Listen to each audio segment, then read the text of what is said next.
This is a show for grown-ups. And they say bad words. And they say bad words. Say final warning. Final warning. Hello and welcome to another exciting episode of The Pod of Blunders, the in-between.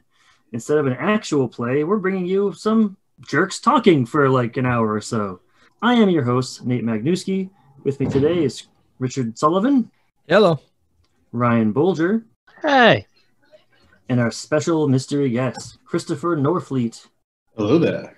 And because 2020 is mercifully almost over, we want to start talking about all the things that we're looking forward to in the new year. You know, guys, I think it's only fair that we start this with talking to our guest first. Chris, what are you most looking forward to in the new year? A little less misery. Let's just leave it at that. Yes, this slow burn of a dumpster fire that is 2020. 2021, I think, is going to be infinitely better. There are a number of films that are going to be released. You remember movies? You remember those things that came out in theaters in the before times? So apparently, you know, everyone's heard the big kerfuffle that was the release of HBO Max and their lineup of films that are going to be released in 2021. For one, I love that this is happening because I like watching movies. I like having films to look forward to. And I like everything that surrounds the release of a film in theaters. You know, the YouTube videos and the podcasts and the water cooler discussion, you know, those big pop culture events. And of course, being stuck in your house, you just don't have that.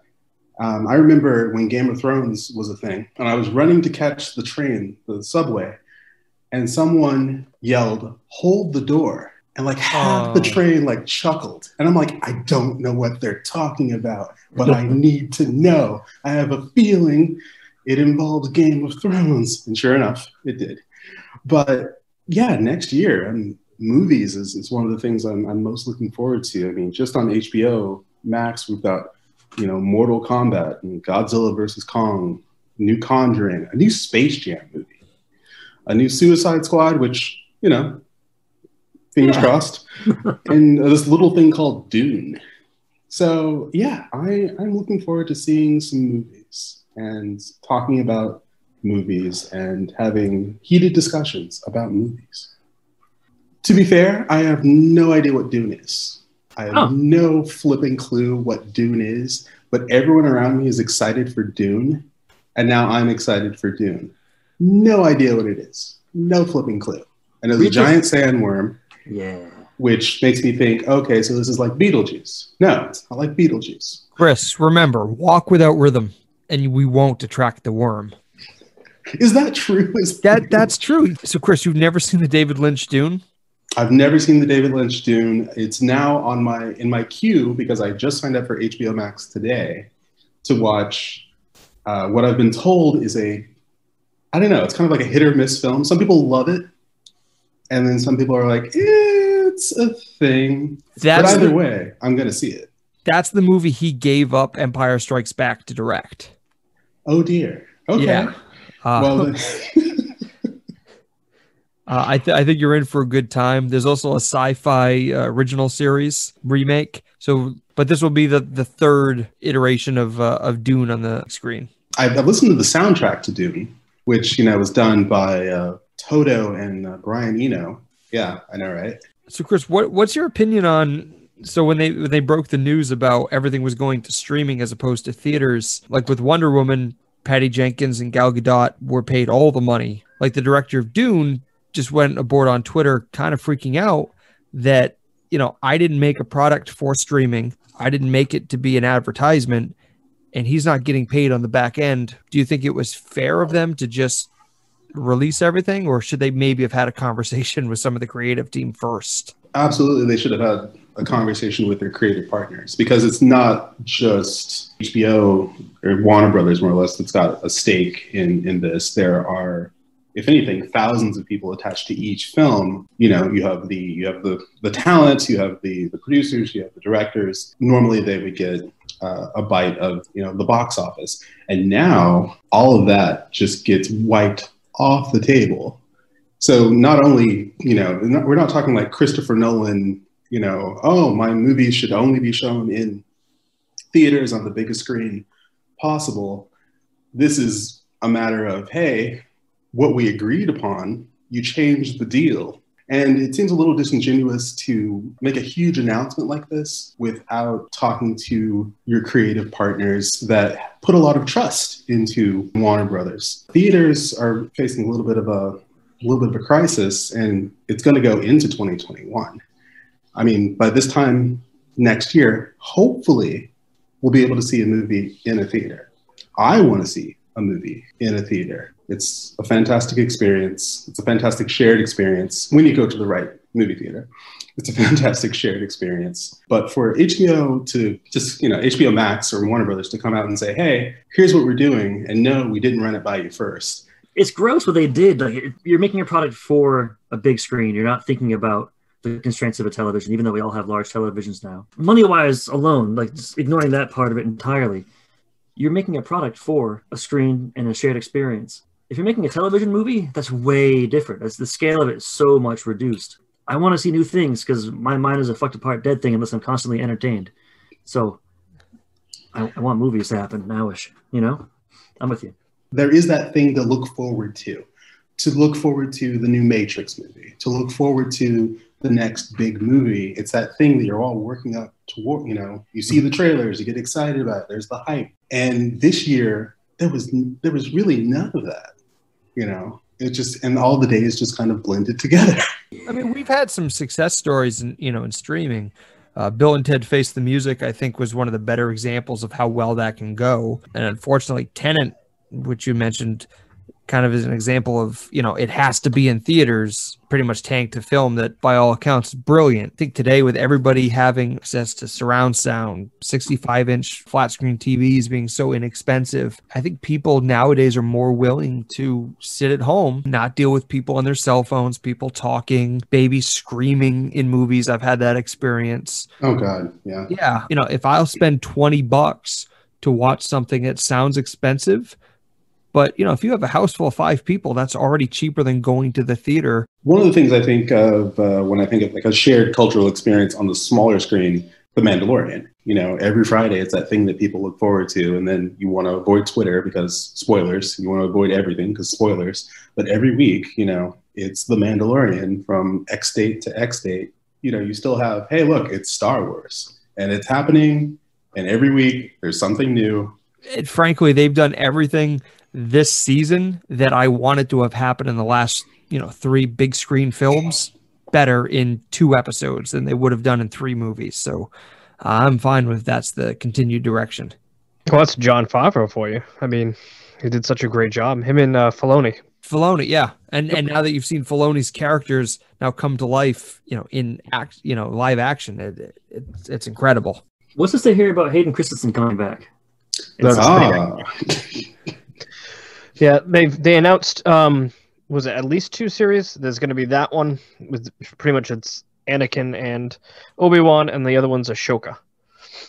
Oh no, Ryan! They have announced way more than that, my friend. Well, those 2 big ones that everybody keeps talking about. What were the other ones? So there's Obi-Wan Kenobi and Ahsoka, which you mentioned. Yeah. There's Rangers of the New Republic, Star Wars Andor, The Bad Batch, Visions, Lando, The Acolyte, Droid Story, and speaking of, we were talking about Wonder Woman earlier, Patty Jenkins is directing Rogue Squadron. Holy shit. Yeah, the Rogue Squadron, yep. And I don't want to spoil nothing, but by the time this episode comes out, if you haven't seen it, they've now just announced Book of Boba Fett coming December 2021. So there's plenty to look forward to in the next coming years if you're a Star Wars fan. I think their focus on series as opposed to big screen is going to be a much better experience because The Mandalorian was phenomenal. I've been really into just TV series a lot lately, like not watching many movies. I feel like with television, maybe the stakes aren't as high as, oh my God, it's an Avengers movie. It's like, okay, the world is going to stop. Let's all watch Avengers. And the big screen is they rush too much. They try to shove so much into one little thing. With the TV series, you can actually take your time, build the story. You don't have to rush through it just so you can fit a 3-hour max time slot, really. It was like, it has the production quality of a film. And it has characters that actually show growth, and you actually, care about the characters, and they're characters you want to know more about. I'm amazed that any show has as much cultural impact as this does. Like, I know it's Star Wars and it's going to have some effect, but everything is so saturated. We have so many options of things we can watch right now that for one show to actually grasp a piece of the zeitgeist well enough to be water cooler conversation at this point, it's kind of impressive. Baby fucking Yoda. It's a real practical puppet that you fall in love with. I think we had a conversation a few episodes ago talking about when we were talking about The Thing, CG versus practical effects. There's an example, of practical effects that are as old as the original Yoda in Empire, and it's just so damn cute. You take this out of Star Wars, it's a lone wolf and cub scenario, and that's what makes the show work. Star Wars be damned. It's just, somebody taking care of a kid. And that story is so much bigger than Star Wars. I honestly, like I said, I care more about that relationship than I care about like Rey and Ben Solo. I just don't care. And if 3 movies don't make me care, by the end of the second episode of the first season of The Mandalorian, you just care. And it's a TV show. I'm so preconditioned now between Walking Dead and Game of Thrones, anything can happen. Maybe they'll kill the kid the second episode. I don't know. They managed to do something that the sequel trilogy couldn't do. And the sequel trilogy, it just couldn't really find its footing. I've always maintained that if you're going to do new Star Wars films, you want to get as far away from the original Star Wars films as possible. Remember Han Solo? Here's Han Solo. It's like, no, Han Solo should not be in the sequel trilogy. Luke Skywalker should not be in the sequel trilogy. Move on. Put it like 100 years in the future. I want to see what the old characters are up to, but I think any good sequel has the characters you care about, give them a satisfying conclusion while introducing new characters that hopefully you'll relate to just as much. Yeah, I think the sequels certainly relied too heavily on the original characters and didn't. By the time it's like, oh, look, now it's time for the new characters to shine. Don't you care about? No, I forgot their names actually. What? Who's? And why do I care? Give me a Captain Phasma show. Make her do something besides fall down. It's Captain Phasma. It's like, There's enough going on Disney Plus, Nate. It could probably happen. I hope it does. Which was the one where they flew through the ship? That was episode 8. That was Last Jedi. That sucked. No, that would have been great if that was Leia doing it. They could have done that in every fucking naval battle. You're telling me that not one fucking general, the entire goddamn empire, said, you know what we can do? Have like one droid pilot a ship through a goddamn ship. But that was amazing. When you see that and you go, wait a minute, I've been a Star Wars fan since before I was born. I love this movie since I was cum. And then that happens. And it's like something that's that old and you go, why didn't I think of that? That's why that was amazing. It was the scene that made everyone in the theater gasp. The crowd experience was really cool. I'll give you that. And I guess especially the sound design, the fact that there was no sound when it happened, and then afterwards there was sound. Like that was an amazing scene. And maybe that comes back to what we were talking about with the shared movie theater experience that you can't get at home. Because that was a moment that I remember, but I remember more just the shocked audience of 300 people in an IMAX theater going, oh yeah, and it was big, it was loud until it wasn't, and then everyone was just shocked. It's like, 1, we'd never thought about that before. 2, we've never seen that in a Star Wars movie before.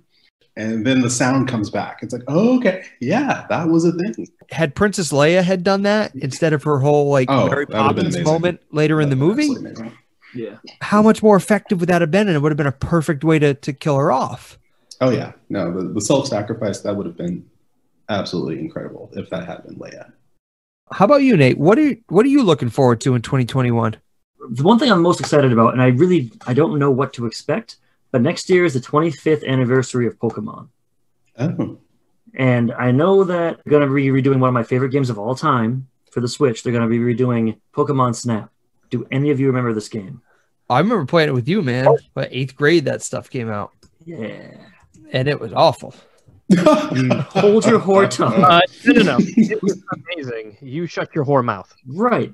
You got to go through some railroad track areas and take pictures of Pokemon. And if you threw like the apple over here, the Pikachu would hop up on a surfboard, take a picture of that shit, and then you get like Surfing Pikachu bonus points. And Professor Oak would be like, "You were close," and he'd be all giving you bonus points. And at the end, you get Mew in a like little rainbow bubble. That was my shit. I played it again recently. I fucking love that game. And then like last year, they're like, "Oh yeah, by the way, I guess we're gonna wrap this treehouse of whatever up, the little Nintendo treehouse they have there, with fucking Pokemon Snap." And I was like, cream my jeans. I'm too fucking excited for this. This is my whole life encapsulated in this moment. Gone is the birth of my children. Gone is my marriage. This is my pinnacle. Pokemon Snap on the Switch. I'm here for it. So I'm pretty excited for that game. I bet. I'm looking now. I don't see much about it other than it was announced June 17th. When Nintendo announces stuff, it's usually just a quick video and that's it. And then you have to sit and wait until closer to release. And so the other rumors that are circulating now, because they're going to do something big for the 25th, they're probably not going to release another mainline game, but they might do a remake. And if they do a remake, word on the street is that will be a Gen 4 remake, Ryan. I'm saying Ryan because Ryan is the only other person on this podcast that gives a shit about Pokemon, I think. Diamond, Pearl, and Platinum. So that's Generation 4, the Sinnoh region. You got Chimchar, you got your Turtwigs, you got your Piplups, the 3 best starters. My worry is that they're going to half-ass it and do like a sequel to Let's Go Pikachu and Eevee, which were fine games, but I don't want that. I want my old shit, and I want it new again. Do it better. Drown me in nostalgia. God damn it. Make me feel alive again. I need this. Wasn't that your complaint with Star Wars just a minute ago? Yeah, but that's not my nostalgia. So, Ryan, what do you think they're going to have for Pokemon? Anything cool that you expect that I haven't mentioned? I think it's just going to be Pokemon Snap and the Gen 4. Then in 2022, we'll see the next gen. They're probably going to do more of an open world since the debacle of Sword and Shield, because people wanted it like Breath of the Wild, and it had, 2-3 zones that were kind of open, but everything else was on rails. I think the expansions showed what they could have done with the worlds and didn't. Mm-hmm. Because the expansions were, they were stupid that they were expansions, but they were decent for what they were. And if the entire game was like the Isle of Armor, that would have been pretty great. Because you could go anywhere, you could encounter all the different kinds of shit, and really make your own path through it. I think there's a way to do that with a mainline Pokemon game where it works. I mean, of course, they have Monster Hunter, they have Breath of the Wild, they have these games that do open world very well. It's just, this is the Pokemon company. It's very hard for them to break out of old habits. Yep. I don't know if them or Game Freak, and the whole not putting the entire Pokedex in. I don't know what they were thinking on that one. I know, it's microtransactions. They want to charge you $5 to get a Dunsparce, but fans don't want that. Speaking of Nintendo, is anyone curious about going to Super Mario or Super Nintendo World in Japan? I would love to, but when is going to be the big question. It opens in February, but yeah, good luck getting there in February. So eventually I'd like to do that. That'd be great, but I'm just excited to one day go shopping without a mask on. So Ryan, what are you looking forward to in 2021, bud? I've only gotten to play maybe an hour's worth of Cyberpunk. I've been enjoying it on the PC, but then again, I'm on the PC and not the debacle that is Xbox and PlayStation 4. They pulled it off of the store and are offering refunds to anybody that bought it. It's horrendous on PS4. It's because they focused on next gen and they kind of really backseated those older consoles hard. Even what I'm seeing of the PC, it's pretty rough. So was Witcher 3, though. Witcher 3 was a buggy mess when it first came out, and then it finally got to a point where it's really good now. Yeah, but I don't want to buy a game that I can play in 6 months. Then stop telling the people who keep buying early access games. That's not going to change. People have that, demand. They want it. They want it now. Damned the bugs or things not working at all. It's No Man's Sky again. It's just everybody's like, no, we can't wait anymore. Give us the game. And then when the game comes out and the developers couldn't really come out on their promises, then they flip out on the developers when it was like, we told you we needed time. And really what it is like, hey, pay me $60 to be an alpha tester. Oh, yeah, early access? Yeah, pretty much. Even now, you're a launch tester and you're still doing beta testing at least, because, all the crazy weird bugs I've seen, you're testing, and that's okay, because no matter how many testers you have for the game, you're never going to find all the shit that an audience of tens of thousands will encounter in their normal play, because you cannot predict what players do. Ask any dungeon master. You cannot predict what players will do. Yeah, but mate, we're talking about textures that look as good about, as PS2 textures. What's the problem? That was a pinnacle of human achievement. The PS2 that had a DVD player. You ever played Dark Cloud 2? Come on. Well, do we think this is going to be any different than the last time a game shipped that was just utterly broken? Like, do we think that people will finally get their act together and go, hey, this isn't cool, this isn't right, and I'm not going to fall for this, if companies will actually say, hey, maybe we shouldn't do that because look at what happened to CD Projekt Red. Well, Ryan, you've played it. Is it as bad as No Man's Sky or Spore? No, nothing is as bad as No Man's Sky was on launch. But how long were people waiting for No Man's Sky?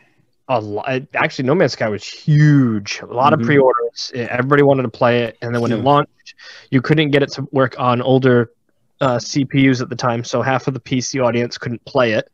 And then when people could play it, they were like, okay, every planet is barren.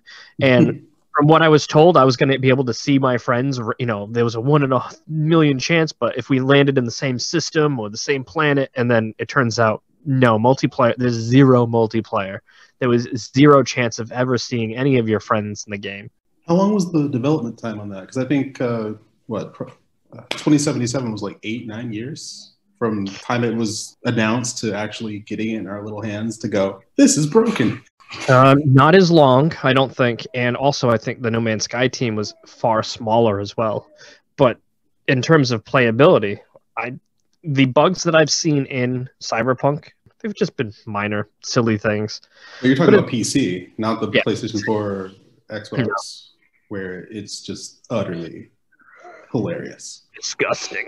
I think what falls into that is that they were trying to patch and update, and they just kind of lost focus on what they should have done for performance on those systems, and they just got overlooked because they were trying to get everything out for the new systems and the PC, and then this is what you get.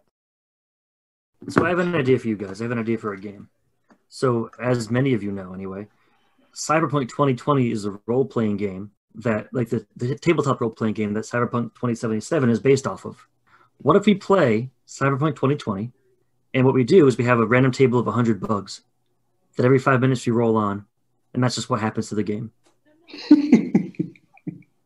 So like, I swing my cyber sword at the tweaker, and okay, well, you fly into space, and a car crashes through your house.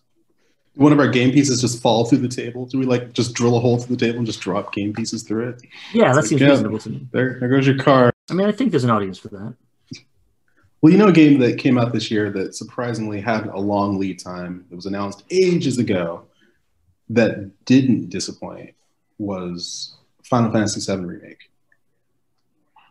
And I'm so happy that game was released, that it worked great, that it looked great, and that it played great.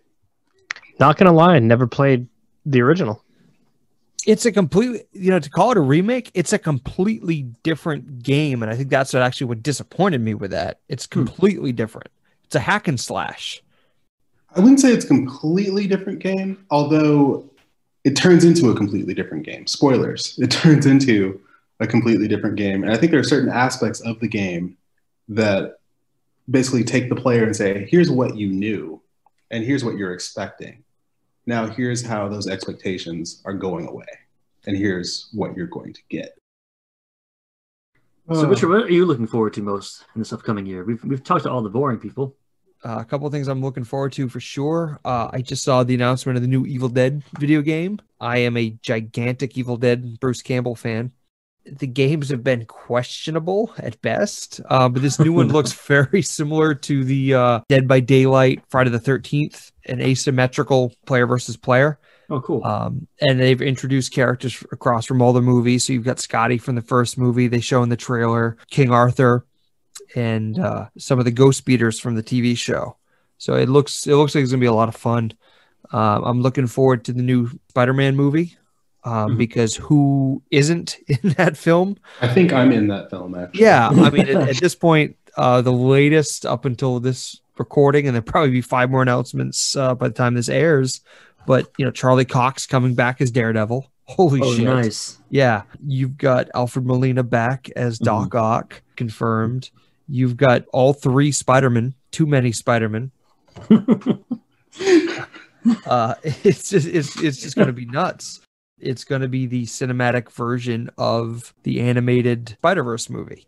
Such a good movie. Yeah, I would exactly. love that if they could pull it off. Yeah, that's essentially what it's going to be. And the other thing I'm really excited for, and I have been probably for 3 years at this point, is the Snyder Cut. Even if it's terrible, even if it's awful and boring and worse than the theatrical, the fact that there was such an uprising for something that people really wanted, and it's happening. You know, I voted in the last 4 elections, but I feel like my voice is being heard more because this is coming out than anything ever. It's just wish fulfillment like you wouldn't believe. We've got Jared Leto coming back as Joker. We've got the best cinematic Batman coming back. Shut your whore mouth. Said it. Is it Michael Keaton? Because if it's Michael Keaton, I'm on board with it. No, Yes. you're all a bunch of fools. Affleck, listen, Affleck is the best cinematic Batman we have ever had. I mean, he's right behind Val Kilmer. Sure, I'll give you that. Kilmer was a fine Batman. Bale, overrated. Keaton, he's good, but he's too quirky. Quirkier than a man that dresses like a bat to fight crime. There's nothing real about this. Snyder Cut. I am looking forward to the greatest do-over in cinematic history. The only thing I'm worried, do you think it's dangerous that directors, like I'm thinking of like Josh Trank with Fantastic Four, you know, and I'm thinking of these people that'll come out and say, well, yeah, my movie sucked, so give me, you know, $50 million and let me redo it. So will we ever have a finished product, or will it be every movie that ever comes out will be existing in the George Lucas universe of it's never finished? It's a risk, sure, but do you guys think it's something like what Miyamoto said with a rush game is bad forever, but a delayed game is eventually good, but with movies, where eventually they'll get it right and we'll have a product that's worth savoring over time? You know, just like people are, you know, they came and rallied around this idea of the Snyder Cut, they can also put pressure on development studios and movie studios to move things along at a faster clip. You know, all these people are yelling online because everyone's got their little, you know, the little platform to yell on, and you get enough people together and someone's going to eventually, you know, may give into that and release something before it's done. You know, it's like, oh, look, these cinnamon rolls are all soggy and half cooked. Yeah, well, you wanted them now. So here you've got the cinnamon rolls. Eat the cinnamon rolls. These are terrible. Fine, I'll go and make more cinnamon rolls. Give me the cinnamon rolls back. Streaming has allowed for tinkering. Look at what Disney Plus does to some of their films. Was it Splash, where they added in the CG hair to cover her ass? Yes. It's like, what did you do? And now any movie you see on streaming, you have to wonder, is this the original version that I saw? Well, yeah, when they had the Game of Thrones, the Starbucks snafu, I went on the next day. I was like, I got to see this thing. I couldn't find it. I thought it was me. No, they just re-edited it within 6 hours, and it's gone to history. What about the movie Cats, where they removed all the buttholes? Yeah, so there's show me the buttholes. I'm petitioning right now. Release the butthole cut. Not to mention, if you put like a popular song in a movie. No, my wife and I are huge Scrub fans, and they've done that when it went on Netflix because they signed all these deals with the recording artists for the songs, but streaming wasn't a thing in 2001. And if you're a Scrubs fan, you know the songs are just as much of a character or a motivator on the show than anything else. And with those gone, it just feels wrong, you know? Yeah, it's such a, so you never know what you're going to get with streaming. So the fact that we're getting a Snyder cut, which, don't get me wrong, I'm interested to see, can you make this a coherent story? Because truth be told, with comic book films, the stories are already written. In fact, they're already storyboarded for you. They're called comic books. Open it. Look at this. All right, perfect. It's a coherent story. Now translate this to screen. It's not as easy as it sounds. But somehow that was the film that just fell apart along with films like Suicide Squad. I don't know why DC was having a rough patch. They did great with Wonder Woman. But with a couple of their films, they just could not find their footing. It's like the DC films didn't know what they wanted to be. One thing that I'm excited about that's coming out of the Snyder Cut is I just heard this today that Paul W.S. Anderson is looking to recut Event Horizon. They're going to add back in all the hell scenes? Allegedly. Well, all those were the original ones were lost. Yeah, that's what I had heard. Where they had them in like some salt mine where they were storing all the old films, and there was a flood, and it ruined all of them. So I don't know what he's going to do, because that was in 1997 that film came out. So it's not like he can just have like Lawrence Fishburne show back up and do the thing, because a little different. And I don't trust the whole de-aging thing. Although the deep fake shit, maybe they can do that. I don't know. That stuff is scary. I want to see like the NC-17 Event Horizon one with all the crazy weird shit that did not play for audiences, because that would play for this audience of one. I want to see that. I love that movie. Like, we've always had director's cuts. I think the technology now makes it a lot easier. And I think having a director's cut put back out for a viewing audience on a large scale might be very different. I'm not worried like you might be, Richard, about this being like a gateway to never-ending revisions. Well, yeah. I mean, to your point, we've had them. A movie we talked about a few episodes ago, Blade Runner. Yeah, there's been 7. I was going to say, which version of Blade Runner did you see? Exactly. If you watch the version with the horrible voiceovers where Harrison Ford didn't want to do it, so they just coaxed him into it, and he sounds so bored, more than normal, doing the voiceovers. It's hard to do. Then the whole unicorn scene, I only found out recently that wasn't originally filmed. That was just leftover footage from a movie he did years later in Legend, and then he just decided to put it in the 90s. While it works perfect, you can't say, "Oh, that was my original thought." Because this will be our last episode for 2020, right? Yeah. Good fucking riddance to 2020. Woo! I'm really just looking forward to continue to grow this. This has been such a fun experience, hanging out with you assholes, talking to an audience. I'm in love with this. This is so much fun. 2021 is going to be even better for us. Now we'll be able to look back on this and go, "Aw, we were wrong."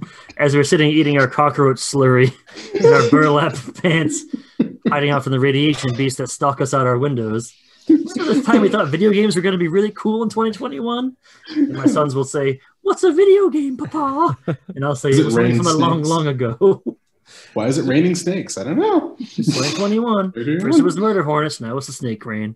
But it's almost over, mercifully, and I'm so happy to see it go. Goodbye, 2020. You've been a shit year. 2021, I'm not a superstitious person. I'm just regular stitious, and I'm so nervous about jinxing this. But 2021 seems like it's got to be a better year, right? It has to be a fucking better year than what we had. And I think we've displayed some stuff tonight that we have to look forward to. We have some things that are on the horizon. We just got to tough it out, and we're going to get there. God damn it. We're going to get there. So once again, thank you all so much for listening. The last month and a half, 7 weeks, however long it's been, has been amazing. And you have been a massive part of it. Richard, what has this podcast meant to you? What are the last a month and a half or so? As I upload, new episodes and edit them and send them out, I just see, wait a minute, no, this can't possibly be our 6th episode, our 7th episode. Like, it's kind of flown by, but it's exciting. I think we've been treating it all as like a part-time job, and it's very rewarding. Come Friday at 10 o'clock, is this episode ready?